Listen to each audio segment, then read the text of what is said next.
Shvetsariyani ajoyib bir qonuni bor ekan. Endi только Shvetsariyada butun Yevropada o'zi qonun qoidalar вообще kuchli ishlaydi, xuddi o'zimizdagidek. Shvetsariyada mashina hayda yuribman-da. Shvetsariya hayoti bilan yuribman. Endi ana Italiya, Ispaniyalarda hayda yuribman, hech qanaqa muammo bo'lmagan. Endi u yoqda ham hayda yuribman. Salani bar distansiya saqlamaymiz-ku, endi bar O'zbekistonda haydab o'rgangan emas, aka deyapti, bu yoqda deyapti.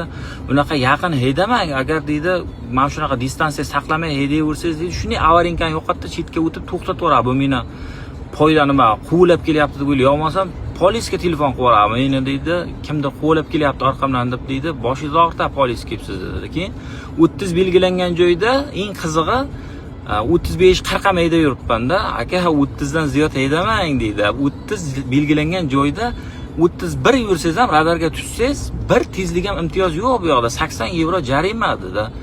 Jarimasi ham-ku mayli. Buni eng qizig'i, agar 30 belgilangan joyda 50 yoki 60 haydab o'tib ketsangiz, sirazi radarga tushsangizda nimaga sudga chaqirayotganda birinchi ochratda psixologik dispanserdan o'tib ketib, spravka olib ketib jo'natib ekan. Nimaga bunday qiladi desam, chunki deydi, bu yoqda 30 belgilangan joyda 50-60 o'tib ketish deydi, bu deydi sog' odam bunaqa yurmaydi bu yoqda deydi.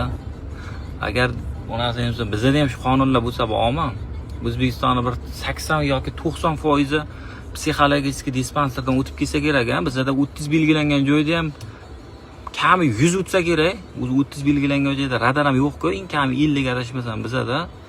Xullas, qonun qoidalar mana shunaqa kuchli ekan. Keyin misolchi sudda agar olib borsangiz, o'shani psixologik dispan sog'lomman deb olib borsangiz, provaizda 2 yilga rishat qor ekanda juda katta jarima qo'yar ekan. Agar jinni qilib olib kelsa, jinnilarga pravo berish mumkin emas-ku. Ko'rdinglarmi qanday o'ylangan ekan? Xullas, mana shunaqa gaplar ekan Yevropada akalar. O'shaning uchun o'zimizning vatanimizdan qo'ymasdi. To'g'ri, bizda ham jarimalar qimmat, lekin bizda imtiyozlar bor.